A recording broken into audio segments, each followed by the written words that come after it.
Hey guys, so we are back again, and I today am actually going to be looking at chapter 10 of Tuck Everlasting.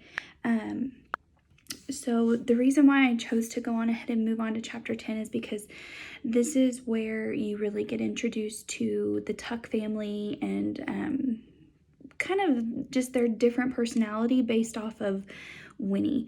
Whitney was raised a certain way, and you can definitely tell that she starts getting a little bit more uncomfortable in this chapter.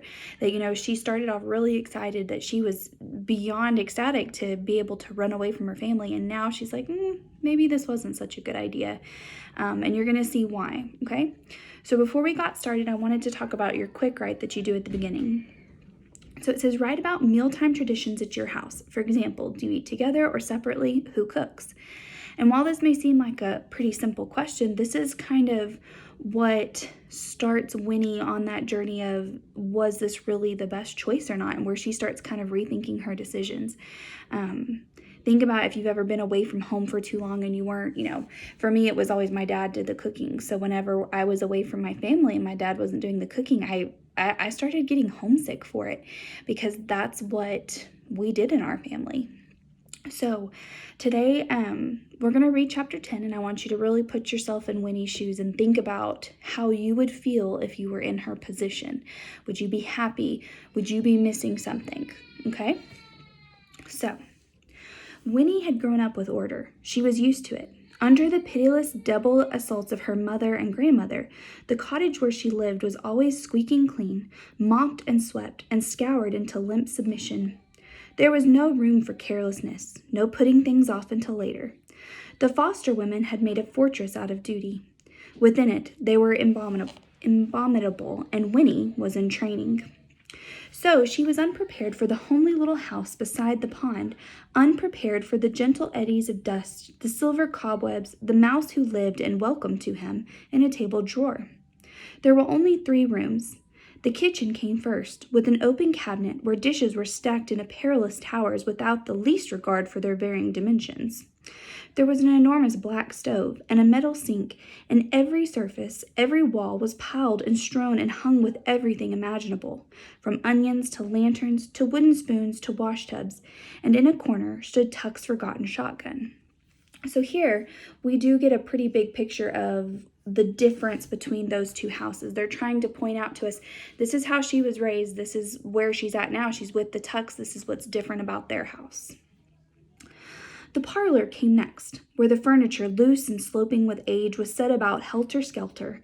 An ancient green plush sofa lolled alone in the center, like yet another mossy fallen log, facing a soot-streaked fireplace, still deep in last winter's ashes. The table, with the drawer that housed the mouse, was pushed off also alone into a far corner, and 3 armchairs and an elderly rocker stood about aimlessly, like strangers at a party ignoring each other.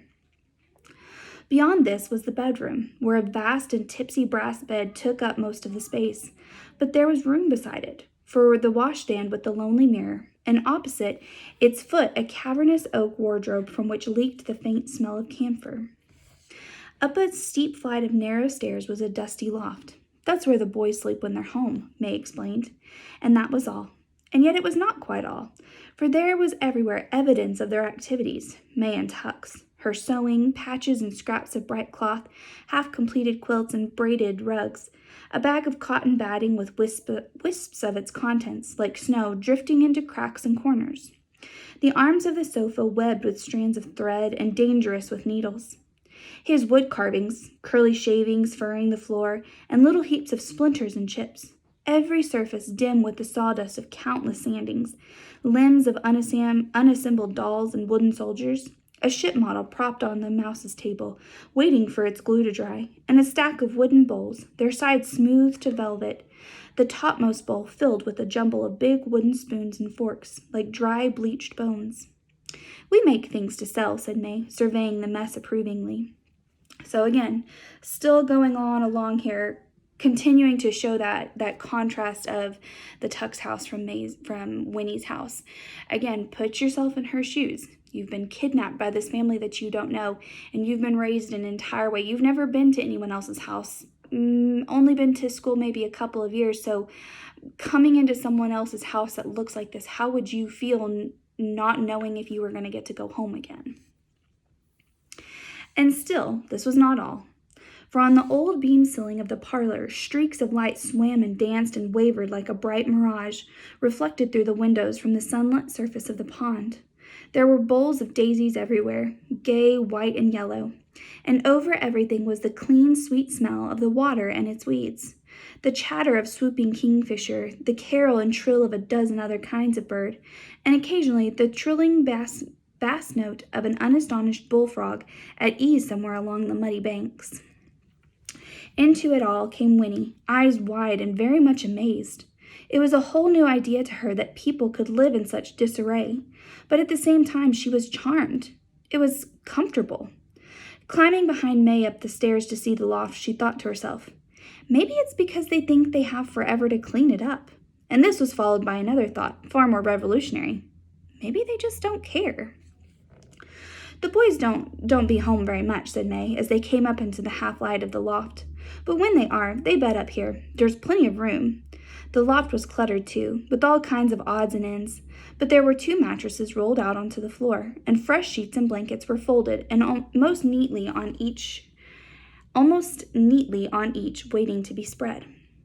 Where do they go when they're away? Asked Winnie. What do they do? Oh, said May. They go different places, do different things.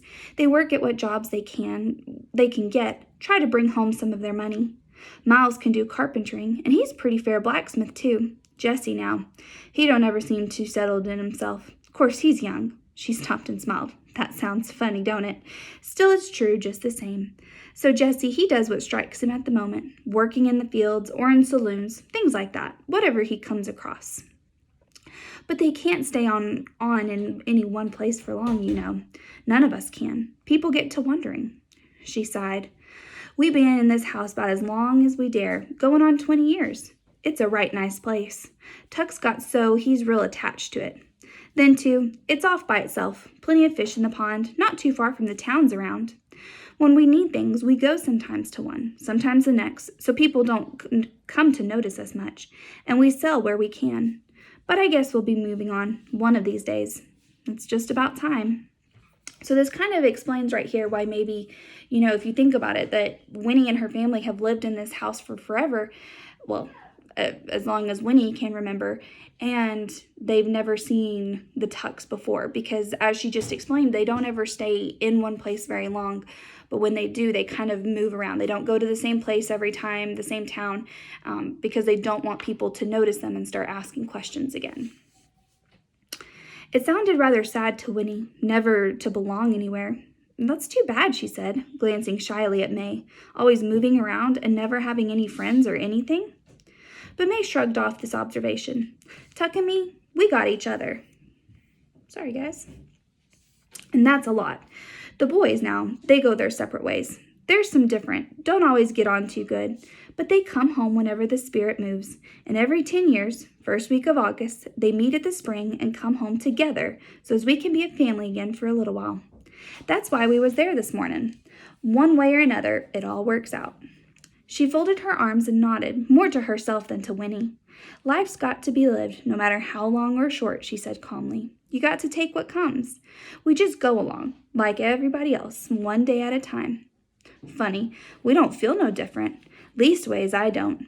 Sometimes I forget about what's happened to us, forget it altogether. And then sometimes it comes over me, and I wonder why it happened to us. We're plain as salt, us Tucks. We don't deserve no blessings, if it is a blessing. And likewise, I don't see how we deserve to be cursed if it's a curse. Still, there's no use trying to figure why things fall the way they do. Things just are, and fussing don't bring changes. Tuck now, he's got a few other ideas, but I expect he'll tell you, there, the boys are in from the pond.